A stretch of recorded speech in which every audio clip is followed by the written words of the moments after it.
Boa tarde a todos os amigos, todos os companheiros e companheiras. Uma saudação particular à mesa, ao Presidente dos Autarcas Social-Democratas que organiza esta iniciativa, todos os dirigentes do nosso partido e, não me levem a mal, uma saudação particular aos Presidentes de Câmara aqui presentes. Porque eu gostava justamente de começar por fazer uma referência aos meus colegas Presidentes de Câmara para lhes recordar o que tenho dito noutras ocasiões e eu queria insistir hoje, que é: aproveitem muito bem cada dia do vosso mandato como Presidentes de Câmara, porque a função que estão a exercer é uma oportunidade excepcional de realização de quem gosta do serviço público. Eu costumo dizer, qual secretário de Estado, qual ministro, qual deputado, bom mesmo é ser Presidente de Câmara. É o cargo que mais realiza, quem gostar de trabalhar na causa pública. É a minha avaliação, evidentemente. Dito isto, também tenho que dizer que os tempos do Presidente de Câmara de hoje são tempos muitíssimo difíceis e tenho que dizer bem mais difíceis do que eram há 5 ou há 10 ou há 20 anos atrás. Há 20 anos havia muito mais obra para fazer do que há hoje, mas era mais fácil realizar do que hoje. E, sobretudo, a missão que hoje se pede aos autarcas, e em particular ao Presidente de Câmara, aos vereadores, mas também aos autarcas das freguesias, a missão que se lhes pede é uma missão mais difícil de realizar, é mais exigente. Eu estou convencido, costumo dizer, digo sempre isto com grande convicção, o mais fácil numa Câmara é fazer obras. Sobretudo, se não for para pagar. Mas, de facto, não tenham dúvida que é o mais fácil numa Câmara é fazer obras. Uma conversa com um arquiteto, faz um bom projeto, depois obra ao concurso, o empreiteiro faz o trabalho, se tiver fundos comunitários facilita muito a vida, no fim a obra aparece feita, inaugura-se a obra, põe-se uma placa de inauguração e a população fica contentíssima e isto ocupou pouco tempo, deu pouca dor de cabeça ao autarca. Muito mais difícil mesmo é dizer que não há obra, ter que explicar que não se faz a obra, é muito exigente, e depois ter que fazer aquilo que hoje se pede aos autarcas é muito mais exigente, fazer a obra imaterial que se pede aos autarcas de hoje. Porque, evidentemente, sejamos claros sobre isto e rápido, já estamos todos de acordo, ainda há obras para fazer nos municípios portugueses. Claro que ainda há. Mas também é claro que há cada vez menos obra para fazer e é claro que o essencial da obra pública municipal está feita. Ainda há obra para fazer, mas em menor quantidade. O trabalho que se pede agora aos autarcas é completar as redes que falta completar, as redes de infraestruturas ou de equipamentos públicos, é manter a funcionar de forma eficiente as estruturas que estão montadas, mas, sobretudo, é iniciar um caminho novo. Quando eu digo novo, é novo à escala das gerações e à escala dos séculos, porque este caminho já começou a ser percorrido há alguns anos atrás. Os nossos autarcas já ganharam consciência que o seu papel mudou e hoje os autarcas assumem-se como agentes de desenvolvimento económico e social de forma muito diferente do que era no passado. Os autarcas têm um papel novo e mais exigente.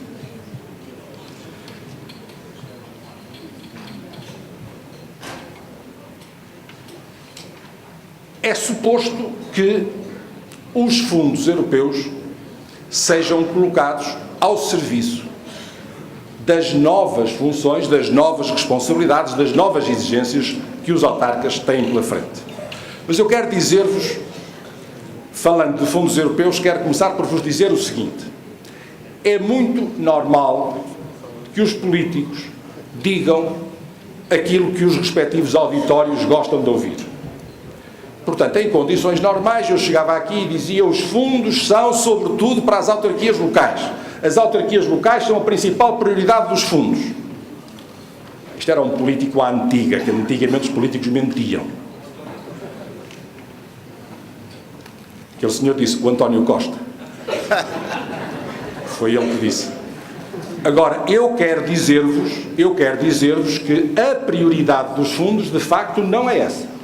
Que fique claro para toda a gente, eu digo isto à frente de qualquer auditório, que a prioridade dos fundos é dirigida à competitividade e à internacionalização da nossa economia. Esta é a grande prioridade. Parte do pressuposto de que o problema das pessoas é que têm baixos rendimentos, ou não têm emprego, ou têm empregos mal pagos, e, portanto, é preciso animar a nossa economia, tornar as empresas mais competitivas para termos melhores salários ou dar salário a quem não tem salário. Esta é, de facto, a grande prioridade. Primeira prioridade, segunda prioridade, terceira prioridade. Mas também é preciso dizer que nós não nos ficamos pela competitividade da economia, porque há uma parcela importante de portugueses que ficaria excluída se nós centrássemos os fundos todos para o lado da competitividade da economia, quer dizer, para o lado das empresas.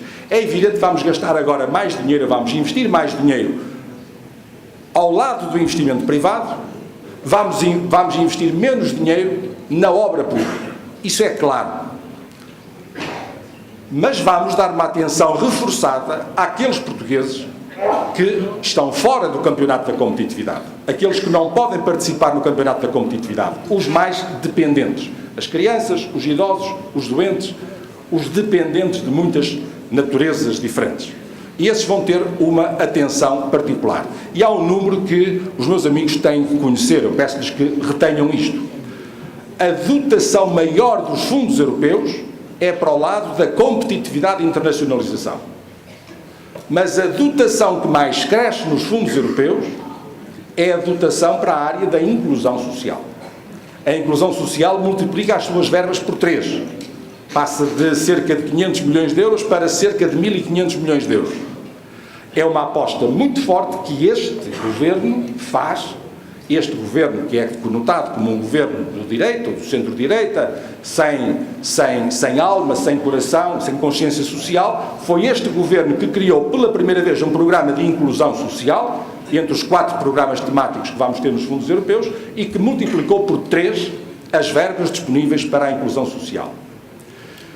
O que quer dizer que há aqui um potencial importante para as autarquias também na área da inclusão social. Esta dotação reforçada, cerca de 1.000 milhões de euros a mais para a inclusão social, é para chegar aos mais pobres do nosso país. É para chegar, para atender o problema dos idosos, dos doentes, das crianças. Mas quem é que vai fazer chegar este dinheiro? Quem é que vai resolver os problemas destas pessoas? Hão de ser instituições que estejam no terreno. Ou vão ser IPSS, ou vão ser autarquias locais. O que eu espero é que sejam as duas. IPSS tem uma parcela importante, uma responsabilidade enorme, que eu acho que faz todo o sentido manter, tem sido um baluarte importantíssimo da ação social do nosso país, que deve ser apoiado e que deve ser reforçado, e há um papel que as câmaras municipais têm vindo a representar com poucos recursos públicos, designadamente dos fundos europeus, e que é suposto terem uma capacidade reforçada de aceder aos fundos europeus pelo lado da inclusão social. Quando se diz as câmaras municipais vão ter mais dinheiro ou menos dinheiro no Portugal 2020 por comparação com o Ucrânia, eu digo sempre que ninguém de boa fé é capaz de responder a essa pergunta. Porque não há uma dotação atribuída às câmaras municipais, não há uma dotação atribuída às IPSS, nem há uma dotação atribuída às universidades, nem há uma dotação atribuída às empresas. Há concorrência para atingir resultados. E há uma coisa que eu tenho a certeza, vai haver menos dinheiro para obras nas câmaras municipais, sem dúvida nenhuma. Mas vai haver mais dinheiro para ações imateriais nas câmaras municipais. Também não tenho dúvida nenhuma sobre isso. No final, far-se-ão as contas para saber se as câmaras municipais tiveram mais ou menos dinheiro. Que há uma reorientação do dinheiro, há, sem dúvida. Mais imaterial, menos para a obra pública. Mas eu creio que toda a gente na sala e todo o país tem consciência que a obra pública não é hoje a nossa prioridade. O déficit que nós temos hoje no país não é um déficit de obra pública ou de equipamentos públicos, já nem é o maior déficit, o déficit orçamental, é o déficit de competitividade das nossas empresas, porque vai pôr o déficit no bolso dos portugueses. Os presidentes de Câmara, as autarquias, têm hoje uma atenção muito maior do que tinham no passado para aquilo que se passa nos seus concelhos. Eu costumo dizer, o autarca de hoje tem que olhar para as contas, para a economia do seu concelho e para as contas do seu concelho com tanta atenção quanto olha para as contas do seu município.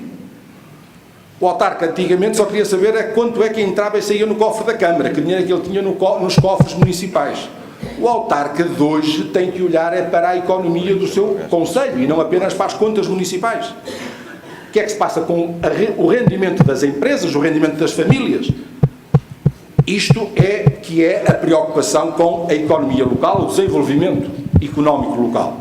Este é um papel novo que se pede aos autarcas, bem mais exigente. Mas um autarca consciente quer mesmo é o bem-estar, é o conforto dos cidadãos do seu concelho. Quer o dinheiro passe pelo cofre da Câmara, quer o dinheiro não passe pelo cofre da Câmara. É preciso resolver o problema das pessoas da forma mais eficiente que seja possível. Uma outra nota que é muito antiga, o que eu ouço desde sempre e acho que vou ouvir ainda durante muitos anos, assim os viva, que é a questão da cooperação intermunicipal. É um trabalho que está sempre por fazer. Mas, neste quadro do Portugal 2020, nós vamos dar um apoio reforçado à cooperação intermunicipal. Os municípios são a base do poder local, sem dúvida nenhuma. São a célula mais forte do poder local. É onde se joga o essencial do êxito do poder local. Mas há problemas que são mais do que municipais e menos do que nacionais. E que têm que ter uma abordagem supramunicipal, portanto. Ora, por alguma razão, o primeiro concurso que foi aberto nos fundos europeus, o primeiro concurso que foi aberto foi o concurso para a apresentação de estratégias supramunicipais, através das comunidades intermunicipais ou das áreas metropolitanas. Foi o primeiro concurso aberto nos fundos europeus. E agora, na próxima semana já, há de ser aberto o concurso para convidar as comunidades intermunicipais e as áreas metropolitanas a apresentarem as suas propostas de pactos para o desenvolvimento e coesão.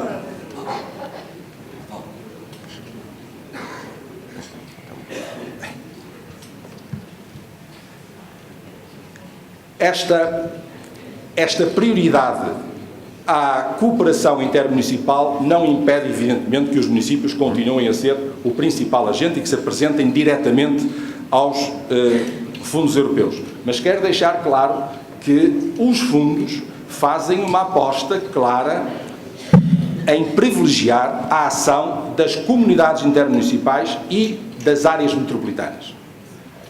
Depois há outras estruturas que aparecem ao lado, a sobrepor-se a estes dois instrumentos, mas estes são as duas realidades permanentes que nós vamos privilegiar. Estou quase a fazer 5 minutos, não? Se o Portugal 2020 for assim, vá. Se eu lhe tirar posso dizer, se lhe tirar o pio, a guarda é penalizada, é isso que diz. Desde que não seja para Oliveira das Meias, está bem, pode ser para o Sr. Assessado, vá lá, mais 32 segundos e meio, vá. É bonificação para os fundos, vá. Muito bem. O que é que eu vos posso dizer agora em mais um quarto de hora? Só o seguinte. Esta questão da cooperação intermunicipal tem depois alcance prático. E quero dizer-vos que do lado da Comissão Europeia houve uma grande pressão para evitar a construção de mais equipamentos públicos. Por vontade da Comissão Europeia tínhamos tido restrições muito mais severas na construção de equipamentos. A forma que nós tivemos de equilibrar as coisas com a Comissão Europeia foi aceitar um princípio de que quando se fazem equipamentos num certo local, se vai olhar para a realidade dos concelhos circunvizinhos para ver se não há redundância ou duplicação de equipamentos. Isto vai nos obrigar, portanto, a fazer os chamados mapeamentos, olhar para o mapa um mapa supramunicipal quando se decide um equipamento local. É um trabalho que vai ter que ser feito intensamente ao longo dos próximos meses, espero que poucos. Este mês de março é o mês que marca a transição do ciclo de programação dos fundos europeus, que está a terminar, para o arranque em força dos fundos europeus. Tivemos o acordo de parceria, tivemos os programas operacionais, estamos a terminar mesmo a fase da regulamentação específica. No CRAN havia cerca de 100 regulamentos. Nós agora vamos ter no Portugal de 2020 5 regulamentos. 4 já estão no Diário da República, o 5º há de ir para o Diário da República na próxima semana e ficamos com a regulamentação toda produzida. Termina aqui, portanto, a fase da programação. Esta semana mesmo, na próxima semana, vamos iniciar um ciclo acelerado de abertura de concursos.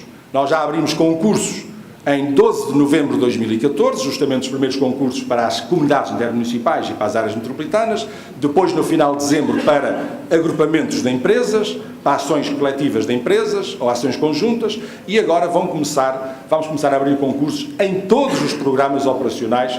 No mês de março e no mês de abril abriremos concursos em todos os programas. Portanto, o mês de março é o mês da transição da fase da programação para a fase do arranque em força dos programas. Com uma alteração importante face ao passado. E é só dessa que eu vos quero falar, que é a questão da orientação para resultados. Vamos, de facto, ter que mudar este paradigma. Temos mesmo que mudar. É mais exigente, meus amigos, mas temos que o fazer. Nós não podemos contentar-nos com gastar dinheiro, executar fundos europeus. Nós olhamos sempre para os fundos e dizer qual é a percentagem de execução. Já executámos X, fantástico, já gastámos muito dinheiro, não vamos ter que devolver fundos à Europa.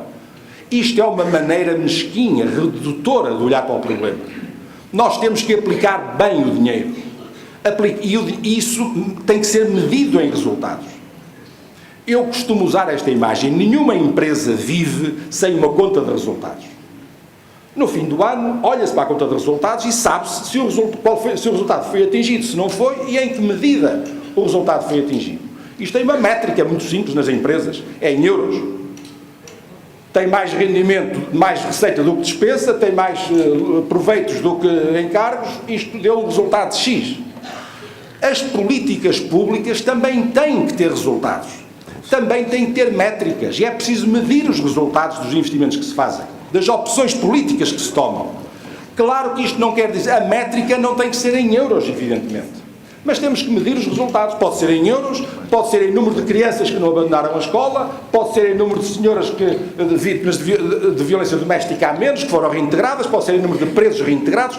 Podemos medir de muitas maneiras, mas temos que medir os resultados e ajuizar sempre se as políticas públicas estão ou não estão a atingir os resultados. E é isto que tem que dar consistência às nossas políticas. Não podemos gastar dinheiro para dizer que executamos.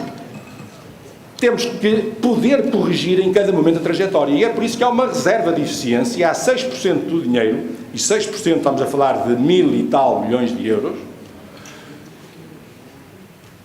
que podem ser reafetados consoante a avaliação dos resultados que se faça a meio do percurso.